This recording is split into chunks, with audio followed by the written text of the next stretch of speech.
نحمده ونصلي على رسوله الكريم اما بعد فاعوذ بالله من الشیطان الرجیم بسم اللہ الرحمن الرحیم رب اشرح لی صدری ویسر لی امری واحلل عقدۃ من لسانی یفقہوا قولی۔ السلام علیکم ورحمۃ اللہ وبرکاتہ۔ صراط مستقیم میں آپ سب کو خوش آمدید۔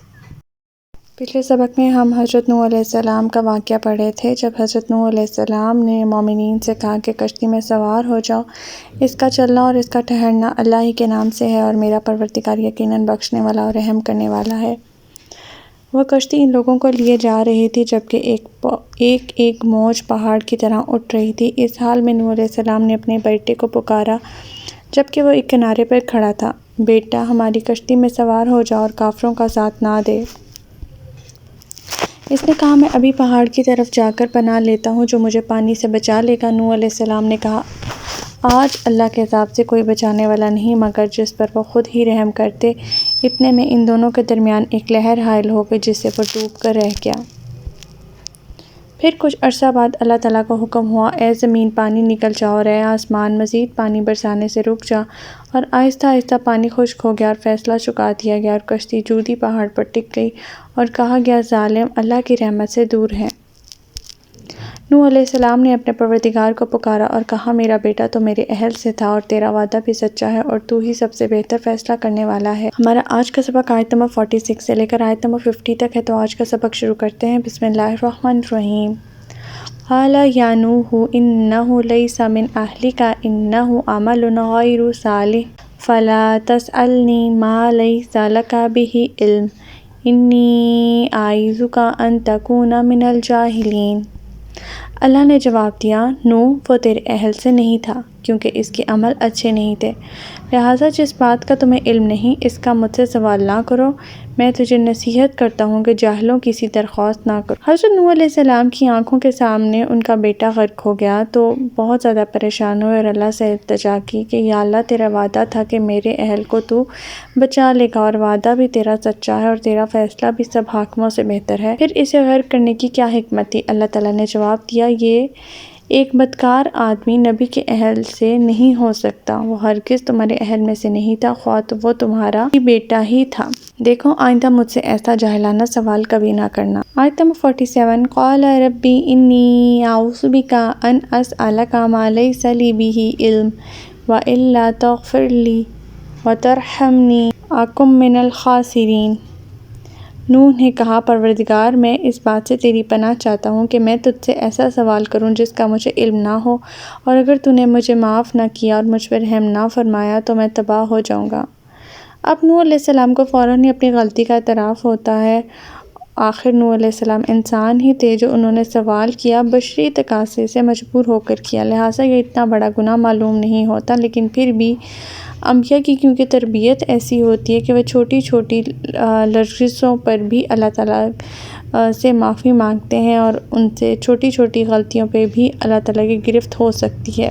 حضرت نوح علیہ السلام کو جب اللہ تعالیٰ کی طرف سے تنبیہ ہوئی تو انہیں فوراً احساس ہوا اور فوراً کانپ اٹھے اور اللہ تعالیٰ کی طرف رجوع کیا اور نہایت عاجزی کے ساتھ اللہ تعالیٰ سے معافی کی درخواست کی۔ آیت نمبر 48۔ قیل یا نوح اہبط بسلام منا وبرکات علیک وعلی امم من معک وامم سنمتعہم ثم یمسہم منا عذاب علیم۔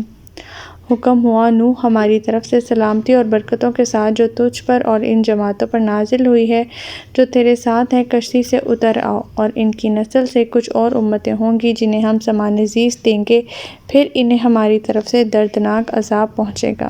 جب نوح علیہ السلام کی کشتی جودی پہاڑ پر ٹک گئی تو حضرت نوح علیہ السلام کو بذریعہ وحی مطلع کیا گیا کہ اب پانی نہیں چڑھے گا بلکہ اترتا چلا جائے گا، لہٰذا کشتی سے سب بخیر و عافیت اتر جاؤ۔ یہ لوگ پہلے جودی پہاڑ پر اترے، پھر آہستہ آہستہ زمین کے خشک ہونے پر زمین پر اتر آئے۔ اس سیلاب کے بعد زمین سے پھل اور غلہ بہت زیادہ کثرت میں پیدا ہوئے، جس سے نوح علیہ السلام کے ساتھی خوشحال ہو گئے اور امن و چین سے زمین پر آباد ہو کر رہنے لگے۔ ساتھ ہی اللہ تعالیٰ نے یہ خبر بھی دے دی کہ ان لوگوں کی اولاد سے بھی سرکش لوگ پیدا ہوں گے تو انہیں بھی اللہ تعالیٰ اپنے دستور کے مطابق عذاب سے دوچار کرے گا۔ آیت نمبر 49 تِلْکَ مِنْ أَنْبَاءِ الْغَیْبِ نُوحِیہَا إِلَیْکَ مَا کُنْتَ تَعْلَمُهَا أَنْتَ وَلَا قَوْمُکَ مِنْ قَبْلِ هَٰذَا فَاصْبِرْ إِنَّ الْعَاقِبَةَ لِلْمُتَّقِینَ۔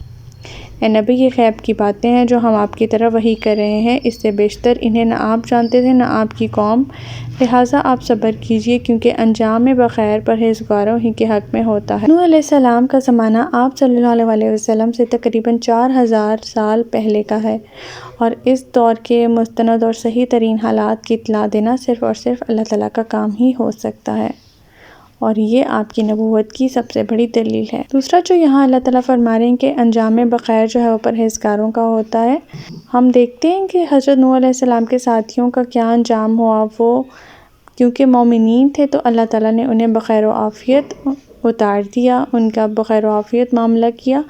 اور دوسرا اس کا مطلب یہ بھی ہو سکتا ہے کہ اخروی زندگی میں بہرحال اللہ تعالیٰ سے ڈرنے والوں کا ہی انجام بخیر ہوتا ہے، مطلب دنیا میں بھی وہ سرخرو ہوتے ہیں اور آخرت میں بھی۔ آیت نمبر 50 وَإِلَىٰ عَادٍ أَخَاهُمْ هُودًا قَالَ يَا قَوْمِ اعْبُدُوا اللَّهَ مَا لَكُم مِّنْ إِلَٰهٍ غَيْرُهُ إِنْ أَنْتُمْ إِلَّا مُفْتَرُونَ۔ اور عاد کی طرف ہم نے ان کے بھائی ہود کو بھیجا، اس نے کہا اے میری قوم، اللہ ہی کی عبادت کرو جس کے سوا تمہارا کوئی الہ نہیں، تم نے تو محض جھوٹ گڑھ لیے ہیں۔ یعنی حضرت ہود علیہ السلام کا ذکر یہاں سے سٹارٹ ہوتا ہے، اور اللہ تعالیٰ فرماتے ہیں کہ ان کی قوم کا جو نام تھا وہ عاد کی طرف بھیجے گئے تھے، قوم عاد کی طرف بھیجے گئے تھے، اور انہوں نے اپنی قوم سے فرمایا کہ اللہ تعالیٰ کی عبادت کرو، اور اپنے معبودوں کے متعلق جو تم نے عقائد خود سے گھڑ رکھے ہیں اس میں کوئی بھی دلیل موجود نہیں ہے، عقائد کے علاوہ ان معبودوں کے مجسمے بھی تمہارے خود ساختہ ہی ہیں۔ ہمارا آج کا سبق یہیں تک تھا۔ اللہ تعالیٰ سے دعا ہے کہ اللہ تعالیٰ قرآن پاک کے احکامات پر ہمیں عمل پیرا ہونے کی توفیق عطا فرمائے۔ اللہ پاک ہمیں ہدایت دے کہ جس کے بعد گمراہی نہ ہو۔ ربنا لا تزغ قلوبنا بعد إذ هديتنا وهب لنا من لدنك رحمة إنك أنت الوهاب سبحانك اللهم وبحمدك نشهد أن لا إله إلا أنت أستغفرك وأتوب إليك۔ السلام علیکم ورحمۃ اللہ وبرکاتہ۔